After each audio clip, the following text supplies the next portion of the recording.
3, 2, 1. Welcome to the 225 podcast with your hosts. It never gets old. Noah Ray, Andrew Cargill, and me. Matthew Bro doesn't even have his mic up. Oh. Bro's just going to be talking in the air. Be careful. I'm going to do my own thing. I need to stand. So we received some complaints that our energy drink portion is too long.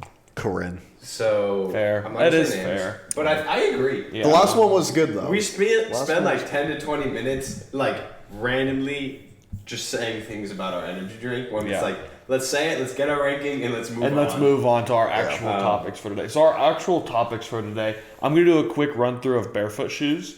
We also wanted to talk about like power building, powerlifting / bodybuilding, kind of what, pros and cons of that, if that's even like a possibility. What is that?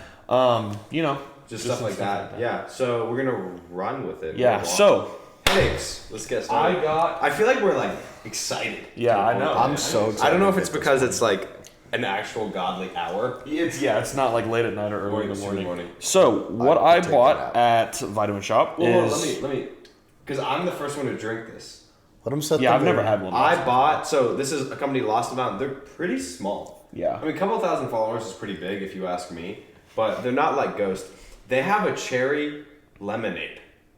Yeah. That's weird. No, it's just cherry lemonade. Oh, okay. It's valid. They just tried to be. It was actually really good. If I can't get Ghost and I want cherry limeade, that's the next best. Really? Oh yeah. Like I really like. It was like a 8, 9 to me. Really good. Wow. Yeah. Okay. Well, grape stuff. Usually, I'm not like a huge fan of. But I kind of crave it, and right now I'm craving it. Last night, I said before we went to bed, all three of us at the same time in the same bed, this is either going to be an 8 or a 1. Yeah, grape stuff, it's either a hit, and it's like, have you ever had a Grape Eco? No. The soda? No. Really? No. It's like in Walmart. Like, it's like a super famous grape soda. Yeah. Y'all know what Grape Eco is. I'll get some for us sometime. It's really good. Diet is what I need. But it's like Mountain Dew, but grape. Yo, that smells good. Yeah. That smells like Grape Eco. Okay, let's go. All right. Shoot. That's Grape Eco. This is my favorite energy drink I've ever had. Wow. This tastes like Grape Eco. Wow. Yep. This is good. This is. Yep. I'm gonna go buy a case. I'm gonna go buy a case. Yeah. This is really good. I'm not gonna lie. This is. Wow. I'm here for it. Okay, This is really good. What's your ranking? I'm taking this over anything. Wow. Give it a. I'm not even mad really right now. This is. Give it a number. Take a second. Get your number. It's a Grape Eco. Y'all go. All right, you go. I don't even like this. This is what Grape Eco tastes like. Okay, I'll start 9.3. This is amazing. 9.3. Not as good as cherry limeade Ghost, but it's very, very good. I'm gonna give it. Ooh, this is really, and this is the type of carbonation I like. It's kind of subtle. I think this Ghost is so carbonation good. Better, but this is really good. How much caffeine is in 200. this? Okay, no, 150. Oh, Perfect. Wow. Perfect. Late night. Hold up. This is insane. Oh, this is perfect. I stand by 9.3. You stay by 9.3. I'm gonna give this. We gotta get this running. Okay, you're right. 9.7. Wow. 9.6. It's almost perfect. This is my favorite energy drink I've ever had. This is my favorite. Maybe 9.8. I don't. If it had a little more carbonation, it'd be a 10. What did I say last night? I said it. I called it. This is. You said it's gonna be like a 9 or a 1. Yep. And I'm gonna look up how much like a case. If it's cheap, dude. Yeah, I'm looking the them house up. is gonna stay strapped with Because this is actually. Yep. 9.7. Incredible. And they're like a small company. Because I've seen these. It's $30 a case. Okay. Because I had seen these somewhere else. So they have cherry lemonade, Glacier Burst. That has to be. I bet you that's White Monster. Blue Rush, Orange Splash, and Grape Fizz. Wow. Y'all need to go out and try this and tag us on your stories. That's crazy. Y'all need to try this. We got this at the vitamin shop near us. The wow, dude. Wow. And it's a big can. The label is a little messed up, but I can't pick it off. I've been trying the whole time. They have sub 2,000 followers. They had like 1,700. No shit. Yeah, they reposted my story. They have sub 2,000. Sponsors? Wow. I'd be down for that now. Oh. Like this big. Because the cherry lemonade, it wasn't cherry limeade. like flavor wise, but it was really Very good. good. Like you could tell it was a little bit different. Yeah, Really good. this is a 9.7. Cherry lime is a 9.5. Yeah, that's valid. I'm not mad about that. I'm taking this over anything I've ever had. This is, I can't remember what I gave first form. I think this is about equal, though, with that. I think these are tied. Wait, right what'd now. you rate it? I did 9.6. Like, this is. I said 9.3 or 4.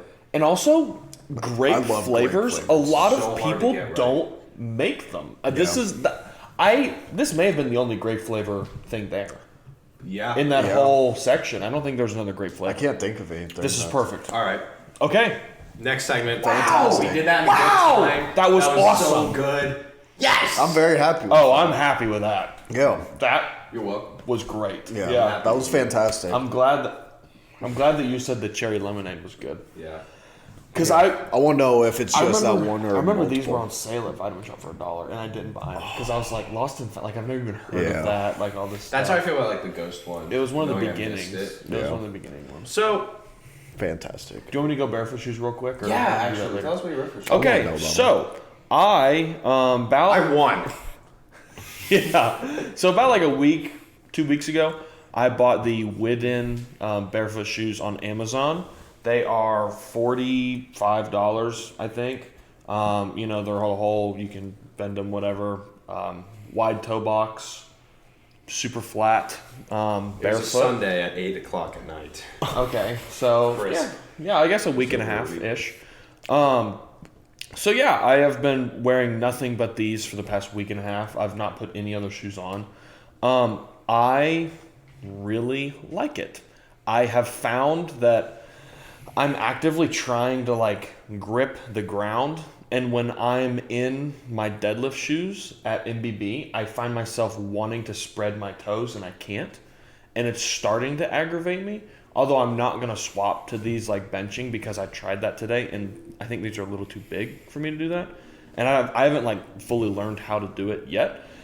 But the one thing, my hips were sore and still are a little bit sore, and I think that comes with walking a little differently, because I used to have a thing where I'd go on the right side of my right foot and my foot would come up and be kind of crooked. Now I'm actively trying to reposition my feet to where I'm walking straight. My gait is good. So I'm trying to actively help that and not have my foot turn out a little bit, because it's always been my right side. My right hip's always given me problems. Right hip and left shoulder have always just like not been 100% right. And I think because this was my leading leg when I played tennis, and I played tennis for 12 years. So I think this hip's kind of worn down a little bit more than the other one. But I am a huge fan. Like I like moving my toes and like spreading them out, and I didn't think I would. But now that I don't know, I just think it's helped me a little bit, and I enjoy walking around a bit more, and I enjoy like feeling the ground. I didn't actually like, I've never like walked outside barefoot or like understood what you ever meant by like feeling the ground. But now like I want to actually put on shoes and like retry it, because it feels so much different and I like it a lot more. So, and I figure for $45, I might as well just try it. And if I don't like it, I can throw them away. Like, it's not that serious. But I can say wholeheartedly that, and I work 8-9 hours a day where I'm standing and training people and doing PT work all day. And we have like 30 minutes for lunch. But, so my job, I'm not sitting down. I was on my feet for 8-9 hours. Good. The first few days, my feet were a little sore, like the heels and like bottom of my toes. They were a little bit sore and like tender, but in a week and a half, that's pretty much gone away. Occasionally, if I stand still and I'm not walking, I'll have a little bit of pain on my heel, but I think that's just, it'll build up pressure, and that's just pressure being released down there. But yeah, I'm a fan. I'm sold. Try them. They're $40 Widden on Amazon. You get them. They don't come in a box. It's like a whole thing, whatever. But they're $40. Give them a shot. The worst thing, you throw them away if you don't like them, or you never wear them, or you give them to someone else. Like, it's not. Yeah. It's not that serious. Not like I would never buy like Vivos or whatever first time, because those are like between $100 and $170 or whatever. Not doing Beginner that. shoes. But I mean, they're not the best thing, but I I've kind of grown out of the whole like, oh my gosh, I want people to like make sure like when I'm walking around campus, like I want to be wearing cool stuff. Yeah. Like I wore this, an In-N-Out t-shirt, sweatpants, and barefoot shoes to my lecture and lab today, and like it's not like I really don't care. I don't think you get missed a lot. I'll be honest. 6'3", 250. Yeah, and also I walk like people look so like, but I still like don't really. Yeah. I've grown out of the whole like I don't really care. I'm sorry to interrupt. You're stressing me out because I don't want to go to waste. Your foot is a millimeter from the can every time you move it. Oh, please shift it. It's okay. scaring me. Sorry. We put this 9.7. I mean, I'll say a couple things. Yeah, you go because you sold me that pretty much. So first thing, if you are older, do not just cold turkey barefoot shoes. Yeah. Also, we are young, so we're able to adapt really quickly. But a lot of people say, I've tried it, I don't like it. You have to start slow, especially if you're older or if you come from pain historically, and your feet will get stronger over time. Again, I was, I think, 18 when I started wearing them, 19. So I could just kind of go, you're 21. It wasn't, this whole big thing. I will say, like, again, especially for such a low price, those are great kind of low barrier of entry. And one thing you were saying that I really liked is you like to like move your toes around. Is it's like wearing mittens and taking them off for the first time in your life, to where you've been wearing mittens your whole life, and then you take them off, and now you're like, and you have can move. Dexterity. Yeah. And then the other thing I really liked is you really think someone is weird for talking about like feeling connected to the earth. Or the I did. I was like, dude, that's so I know. weird. I used to be like, Matthew, like those people are strange. Yeah. But when I work and I stand for work as well, when I would be on cement for 4 or 6 hours or grass, the way my body felt was completely different. Yeah. And it's so weird that you're like, it's like that, but like, I don't know. I believe it. I thought grounding was the weirdest thing. Now I stand outside and I'm just like, wow, this is awesome. But yeah, I think they're awesome. I mean, you have to swallow your pride because they're not the best looking shoes. Yeah. But in terms of like, really care. exactly. I don't. And that's why I buy Vivos though. Because those are not as ugly. The Vivo, Yeah. I will say the Vivos, like if I see a not a normal person, a person I don't know wearing them, I'm not going to be like, what the hell are they wearing? These are ugly. Don't wear Zeros. I don't know what those Zeros are. They're also like, they're a little bit less high end as Vivos, but the colors are like. I thought those were off-brand Ultra Boost when you first wore them, and I was like very confused. Like, why? Yeah, like these, they have no branding. They're ugly. Like they're not. Just black. Yeah, like it's fine. But for me, it's fine because all I do is go to school, work, and go to the gym. And the people I work with are 70 and up, so they don't even know what I'm wearing, so it's fine. But a couple good brands. So Witten's good. Something more fashionable. You have Vivo. You do have Zero. Lems is really good. Lems and Ultra make shoes with a little bit bigger sole if you want to get into the wide toe, but not and zero drop, but not like 0 millimeter for people who are getting started. I recommend Ultra or Lems. Field Grounds is really good. Alex put me onto those. A little bit more casual. They've got some cool like courtside type shoes. Let's see, what else? Those are pretty much the big ones. Dress shoes, Carrots are good. I wish they were wider, but they're way too expensive. And that's my barefoot. We're gonna have a barefoot episode. We'll have a whole where we actually like research I will talk stuff about the science about it and everything. I would love to like bring someone on about that. What are you looking at? I'm looking at the camera. I'm just dead-eyeing the camera. Oh, are you okay? Oh, yeah. I thought like you were making that face. No, I'm just dead-eyeing I thought like there was like, I don't know, a spider or something. I saw one the other day. Okay. So barefoot shoes are awesome. So now to the main topic of today. So we all come from very different backgrounds.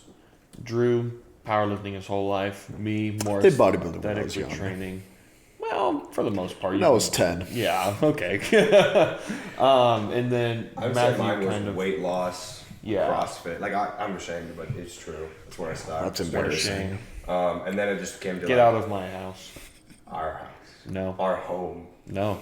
Not anymore. We don't have a live, laugh, love sign. It's not a home yet. Yeah, that's fair. And then we have Gonker. And then after kind of like just some like weight training, running around programs, I went to powerlifting. I'm just gonna hand this to him. What is that? It's the Lost and Found.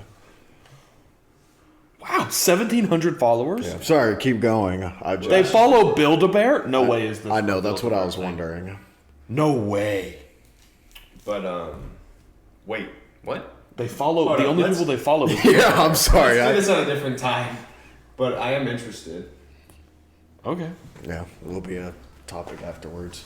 Okay, anywho, regardless, we all come from very different backgrounds, and in the whole fitness industry, I feel like a lot of people sell this whole power building where you can like get super strong, get super shredded, like be this like awesome athlete all around, like focusing on 3 different things. That is kind of like trying to be a good swimmer and being good at water polo. Just because you're good at water polo, yeah, you're going to be a good swimmer. Just because you're a good swimmer, you're going to be able to hold your own in a water polo court. But guess what? When training both, you're never going to be awesome and like perfect at one. And it takes, if you are, it takes years and years and years, tens of years, when it could have taken 3, 5, 8, and not 12, 15, 20, like to be like an elite level athlete. Yeah, right. You know what I'm saying? So, and I just brought to swimming because Edie swam. Yeah. And like the amount of time, or like even in powerlifting, the amount of time that we put in to our compounds and stuff like that is unmatched compared to other stuff. Like the amount of time Edie was in a pool. She was in a pool between like 24 and 32 hours a week. Jeez. So like she was swimming actively, but she also did weight training. But as a college athlete doing your sport, Specificity. you need to be training to that sport. So, I mean, you can do, obviously powerlifters have accessories. That's great. Like push your accessories. But if you really want to be like a bodybuilder, train differently and do more aesthetic based training than training compounds and then do accessories and expect to be some like insane powerlifter and also be an insane bodybuilder. And I think that's a good thing to keep in mind. We talk about this because we want you to be wary of people selling you on, if you buy my program, you're going to be shredded, you're going to be strong. Yeah. What we're not saying is you can't be strong and you can't have a good physique. Yeah, that's also there not are what I'm definitely saying. plenty of guys who powerlift who I'm like, Are damn, awesome. He is a good looking guy. Or girl. Or girl. Yeah. I don't look at girls. Fair. But that's a joke. Anyway, all that to say is you Girls! can still be, I want to say men! you can still be really strong and a good physique, but you can't chase 2 goals at the same time Of that caliber. Like that if caliber. you want to be like Mr. Olympia and on the world stage, that doesn't happen. Yeah. Yeah, you're not gonna be sub 10% body fat hitting your maxes. But be at the ideal, growing at an ideal rate, being lean, like super lean in powerlifting. Yes, there are people that are super lean, but your body is not able to work as hard nor recover as well the leaner you are with powerlifting. So if you're being aesthetic, that's great, but don't expect to be as strong as your body can be. And even if you are training both of those, it's going to take longer to get the 2 goals than if you just really tried to focus on one, is kind of, I think, what I'm trying to get And I also across. think, like, if you're not in a rush, powerlifting, you're gonna get a good physique. Yeah. If you're like, obviously, there's the top genetic outliers, the best of the best. Yeah, we're not Someone talking like- about those people. Like Russell Ori, right? He's been training weights for over 10 years. He could start a prep and go compete, like bodybuilding probably. And still keep a lot of his strength. right. And like, Someone like that is an outlier, but with someone like that, you have to think the time they've got. So, like for me, I am 2 years into training. I have put,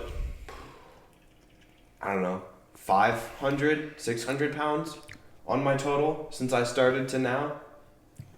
It's good. Yeah, man. I don't have the greatest physique, but also like if I am on top of my food, I am on top of my accessories, pushing myself, I'm gonna start building that physique as well. I think you're not gonna get strong training bodybuilding if Yeah. you're not pushing it. But I do think with powerlifting, you can still get a really good physique. I think with one thing I'll say, and I think this is where you might be going, is you can still build a really good foundation. yeah, you can still build a great foundation. And what I was kind of gonna say is, coming from the trying to be as aesthetic as I can. I never competed, so I don't consider myself a bodybuilder. But training in that aspect is also like, as well as my nutrition. trying to get as lean as possible and doing that. I mean, I still started powerlifting under a year ago. What I've kind of proved that, yes, you can still be strong when you're leaner, but if you truly prioritize like your powerlifting training, I look a lot different than I did a year ago, and I'm also a shit ton stronger. You've also put on weight. Yes. I would argue if you're still 225 or whatever you weighed, your physique. Yeah, I would look similar, but I also wouldn't be as strong as I am. I don't think I'd be as strong at 220 as I would be at 245. You know, like so. Yeah. So if you swap that whole training as well as nutrition aspect, push a little more food, push a little more weight, do more compounds, you're gonna get stronger. Okay, you want to get shredded, cut back food a little bit, train more with more intensity, train more frequently, all that stuff. You're gonna start building muscle or getting leaner, whichever you want to do. So like, and also, if you don't take either super seriously, you can do both. That's also not what I'm saying. It's not like you have to focus on one. Like, I love, like, bodybuilding is like what I love. I obviously like powerlifting, but like bodybuilding is where it all started for me. So that's where like my heart sits. That's cool. But that still doesn't mean I can't be strong and I can't actively try and get a good physique. But if I wanted to be a bodybuilder, I wouldn't be training the way I train, eating the way I eat. Just like if you're a if you're a bodybuilder, you're not going to be training or eating like I do. I think powerlifting has the ability to be taken less seriously, and you still see results. I don't think heavy aesthetic training or bodybuilding does. You can't, unless you're, again, a genetic freak or on PEDs, you can't just kind of... Yeah, we also are not talking about people on PEDs. We're talking about... Yeah, natural people. You can not take powerlifting seriously and put weight on your total. Yeah. You can eat pretty bad, put weight on your total. You can sleep pretty bad, put weight on your total. Now, if you want to push as hard as you can and be as strong as you want and be as like operational, effective, you have to be eating well, sleeping well. You have to take it seriously, and you'll see those results. But you do have the ability to take it more casually. And something like aesthetic training, I think you have bodybuilding. True bodybuilding. Or true aesthetic. Like if you don't want to go through a prep, but like you want to get but you're one of the guys that's like David fat. Lay doesn't compete but looks like insane. You have to weigh every gram of everything you do. I do think you don't have the ability to take it more lax. Yeah. Because you can see those flaws. Yeah, exactly. Like you'll be able to see. I mean, if you're not eating right, you'll see that. You know, I mean, yes, there are people that drink all the time that are shredded, but guess what? They're eating chicken breast. Yeah. Barely any carbs. Like all this stuff to where they're eating 1,500 calories and then drinking 1,500 calories. So they're staying under maintenance. Like people that are like, oh, I drink and stay shredded. It's because they eat like or they're doing only protein. Excessive amounts of cardio. Yeah, stuff like that. So I mean, that's also something you can't. Or on PEDs. Like you also have to realize we are not talking about people that take PEDs. That is a whole different ball game, whole different thing. You can do both. With that, it's just like the core three for 99% of natural lifters. You cannot be super big, super shredded, and super strong. You can choose two, and that's what you get. But with PEDs, you can choose all three. So that's something that I heard a while back. I forget by who. I've seen it. It may have been by Derek. Like if you click one, you lose the other. Yeah, exactly. Like, you can't be things like that. So, but with PEDs, obviously that changes things. But yeah, that's kind of what, I would recommend chasing one, but if you're super casual about it, you can technically do both. It's just you could be better if you're not going to get to one goal very quickly. Then I think the question is like, as powerlifters, how do we put powerlifting first, but also be mindful of our physiques? Yeah, because also like if you're kind of what, I don't know. I feel like powerlifters don't push accessories as hard. I didn't know how. And that's what I'm saying. I feel like a lot of people don't. Like we've gone through this. I'll put myself out. Yeah, bro was training to like, okay, I'll put it back. I just followed the program. I like 3x8, 3x12. No, that's not how bodybuilding. I know. No, I know, but like that's coming after me. I have now learned after a few leg workouts, leg accessories. Noah has helped me with that. It's very painful and it's awful. It's what it takes to grow. But I think and I'm interested because I'm in the off season. I'm eating a little bit more. I'm gonna be taking my accessories to recoverable failure. If I can't train my compounds, I'm gonna stop. But if I can push my accessories, and that's another thing. I think I will see a lot more growth in my physique. You'll blow the fuck up. Yeah. So I think as powerlifters is Sorry. What did you say? I said the F word. Oh, it's okay. Apology accepted. Are you kidding me? End the podcast. I think as powerlifters... The shark of shame. Not at me. Okay, little side note. So I went to Jenny's ice cream once, and there was sample spoons and they're real spoons, so I just took it because I wanted it. And then I went to Moe's and took the little kid's toy, and that's the shark of shame. And so now if anyone in our house does something shameful, we point the shark of shame, which is the Jenny spoon and Moe's shark, at someone. So, shark of shame. Anyway, no! But it's a pretty serious thing. You don't play with the shark of shame. Yeah, you're playing. But I think as powerlifters, you can really have both if you're dedicated. Well, now I feel like we're kind of back-talking ourselves. You can't fully have both, but you can be a lot better position if you are dedicated. I think you have to get off your lazy butt and be I'm going to eat well, I'm going to sleep well, and recover well, and push accessories. I'm wondering how much you compromise your compounds pushing accessories. I think you do. A lot? Not a lot. I wouldn't say more than 20%. But that's a lot. 20% a lot. No, not of your total, but I'm talking just body recovery.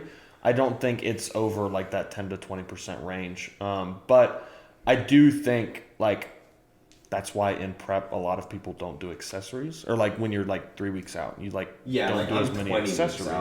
That's different. I'm just talking because you want to recover your body as well as you can. So pushing it that's not super smart when you're super close. I feel doing a few accessories here and there's fine, just not pushing it. You're not going to grow. You know your what I'm saying? volume has to drop in prep. I feel in prep you forget what a pump is like. Yeah. And it's brutal. Because I remember I went a good 6 months and be what is a pump? Mm-hmm. And I never looked at myself in the mirror. And then I finally did after a bodybuilding workout. I was wow, I missed this. Mm-hmm. But I think in off season, that's why I'm speaking. You can not have off season's your chance to grow, both, but it's your chance to grow. Prep is when you gotta cut volume. Yeah, dial it back a little bit. You can't go 2 or 3 sets to failure with 3-4 different accessories and then expect to not feel anything on your compound movements. Especially when compound movements are what we need to be pushing the most. Because for us, at the end of the day, yes, we care what our bodies look like, but strength is the main priority. Yeah, strength is priority. So it's just different strokes for different folks. If you like both, train both. Nope. Just saying you could be better at one or the other if you really chose one. Drew, what do you think? He thinks nothing. Because you've never really pushed aesthetics, have you? When he was done. Wow, am I that fat? No. Obviously no, you look great. No, but that comes from powerlifting training for 10 years. Yeah. Well, I've never done I've done powerlifting, bodybuilding regimens. Because one, I've never really liked it. I did it when I was injured, and boring, did not enjoy it. Miserable. It sucked. It was so boring. I hated it, respectfully, of course. It was that mind-numbing. Bro likes to rest for 10 minutes in between sets. No, not when I was doing the bodybuilding stuff. I was doing the 3 or 4 supersets for each muscle group, which was obviously absurd, I'm sure. But it was at the whole workout was just boring and it sucked. I mean, I got sick pumps and I was ooh, I look fantastic. But I don't know. I'm big on the if you want to push the absolute limits and be the 2 genres. One, like y'all said, you can't be professional at both. You can't be an IFBB pro and the world champion within the 6 months of each other. Naturally. Yeah, naturally, I guess. Yeah. But there's the guys you see who do a powerlifting meet, have a crazy juggle, and compete the day before or the next day, and then they go run an Ironman. That one guy. Yeah. I don't know. I forget what his name is. But yeah, that's what I'm talking about. That guy sounds cool. But yeah, I mean, I think if you're expecting to do that caliber, you have to have a ridiculous amount of time, ridiculous amount of recovery, and ridiculous amount of calories flowing through your body for it to actually be effective. I mean, like they said, it's just at the end of the day, like what we do is powerlifting. Compounds our priority, and making sure you don't take the accessories to the limit of where it's going to affect you the next few days. Because like I'll come in on my they're my off days. It's when I don't do compounds, and I'll come in and do accessories, and I hate it because I can't go like crazy on them because it's going to affect what I have the day after. Yeah, I don't think I've ever seen you go to like failure. Okay. Hack squats you did for like a week. Yeah. Maybe and then once, got back twice. on. But I'm not saying that as like a dig. I'm just Yeah, saying, I felt like that's it. just- No, but like that's just like what a Yeah. powerlifter training. You're not gonna see them doing curls like screaming, Yeah. crying, or like leg extensions to where they're like screaming if they're not. Well, I'm not new today. No, but like in Yeah. the off Well, season. you know, I it's will different. say one thing. This is kind of on the topic. I feel like bodybuilders gain a really good sense of RPE Yeah. and body awareness. Yeah. I've done it through time, not with accessories, with compounds. But like, I will say your ability, and this is something I think a lot of push. powerlifters could gain from training, not aesthetics, but higher volume, harder accessories in the off season, is learning to push. Like you've had me, doing some leg extension. Well, Becky's programmed them, but you've been there. And like I'll do like 3x8 at 120. You put it at 170, max the machine, which felt really cool, by the way. Yeah. And I was like, I didn't know I had that in me. Yeah, And you then were it's- like, because I had it. I told you do like a warm up set, feel Yeah. it out like a set of like 6 or 8, and he had like 140 on. And I watched him do it, and I was like, That's so. Then, What are you doing? And then Like- it's like, and then I go to the max machine, and it's like, he's like, you're like, I'm not even counting yet. Yeah. And then like we get to like 15. Yeah. And I was like, I'm literally have never been in more pain in my life. And then you drop the weight, but like by 50%, and then you keep going. And then like you it's keep going until you stop. yeah, What that teaches you grind wise mentally. is when you're in the bottom of a squat and you start to cave, you know how to push through. With I powerlifting agree. comes with time, but I think that gives you like a little boost. I agree. I think that's one really good benefit because I've noticed that with you and Corinne is your ability to grind through a rep, Push. to really push. Because like, and I had a 12-second bench fail the other day. yeah, that was Yeah. crazy. With 402. Like, if you are failing 100% of strength. Oh, yeah. After you've exhausted every resource. And I've also never failed something and not have to like sit down because I was like, oh my God. Like that was like terrible. Not deadlifts. Deadlifts is different because it was, You'll drop. yeah, that's different. But like with squat and bench, if I fail something, I gotta like sit down, Yeah. relax. Yeah. Like I can't, pretty much the rest of my workout is just non-existent at that Right. point. Like I've pushed to the point of like literal failure. It's not like, oh, it got hard, I got scared and I dumped it. It was like, dear God, I fought for however many seconds. Yeah. And yeah, having that 402 was wild. was crazy. I tried to double 402 and I wish I would After have. you I hit, should have. It wasn't a fresh 4-2. Yeah, You already hit a couple but still, I wanted to do it, and with the way 400 plus has been moving, I thought it was there. But whatever, it wasn't that day, and I fought the second rep. When it touched my chest to when Drew grabbed it was 12 seconds. The second rep, and that was after a first rep. Yeah. It was. So yeah, it was pretty terrible. And then at States, like I had the 8-9 second grinder. But yeah, so I do agree that I think every once in a while you need to have someone that actually understands how that style of training works and take you through a few different sets, a few different exercises throughout the week to really show you what your body is capable of. I feel like a lot of people don't truly understand that Well, our how bodies much are time- capable of much more than what we think it is. With Megan, with the hack squat last Yeah. week, she put on another 25, and she hit a plate and a 25 more times than she thought she could, but more than she did with a plate. And after a plate, she was like, "Oh my God, I can't go up!" Like Yeah. I'm like all this stuff. Well, when you have people screaming at you, you envision like someone's holding a gun to my head right now. How many more can I really do? Yeah. Like, how far am I really willing to take? Because I think we did one plate for 10, and then she got 15. She was like, all right, we're going to do 17. 17. That's how I've been playing with bench recently. It's like, 208 didn't move well. Load another 5 kilos. Like, let's do it. But then I do it.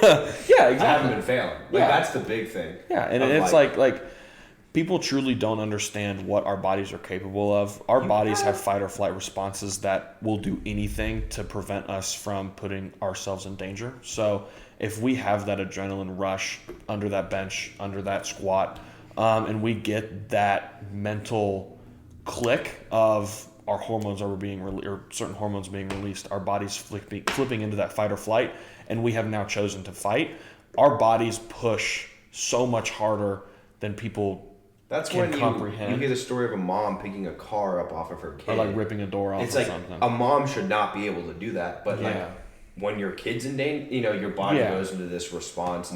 But even like pushing past like the leg, the hack squat, Megan was like crying on like rep like 14 or 15, and I was like, we're not fucking done. Like you keep going until you are literally collapsing if you really want to push it that far. Now but that's also why like Chris Bumstead, he only does like 2 working sets because he knows what true failure is and he pushes to that. And if you can't, no one is able to push to failure with that type of stuff and be able to keep it consistent more than like 2 times max. This is a Mr. Olympia on PEDs, knows what he's doing, has insane recovery. I mean, does that's his life. And no one is recovering from full failure, drop sets, all this stuff for more than like 2 sets for it to even be able to be worth it. Like if you can fail on hack squats for 4 sets and do like the same-ish number of reps every time, you're not doing enough and you're not pushing hard enough. Yeah. That's just not possible. You go to failure, what Megan did, where she is literally screaming, crying, like, not that you have to do that, but like Megan's, what I would imagine is like an emotional person. She is like an emotional person, so like crying was like kind of like an instinctual thing.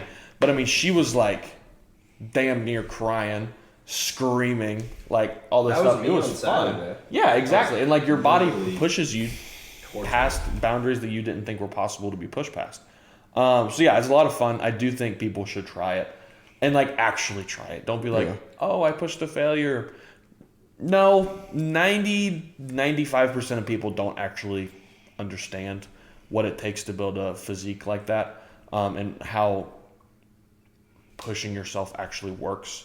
So yeah, I think it's great. It's a great like add-on to, like you said, to the off-season. Basing RPE. Like do 2 drop sets to failure of absolute failure. Have people help you get those last few reps up. Like the last few reps that he had on leg extensions, I was there pulling. I didn't even know because I was like close my eyes, looking up, mouth guard in, screaming, and I was helping him get those last reps because I want you to push as hard as you can, and you are going to absolute failure. Whether that's adding a little bit of weight, like taking off a little bit of weight, that's fine.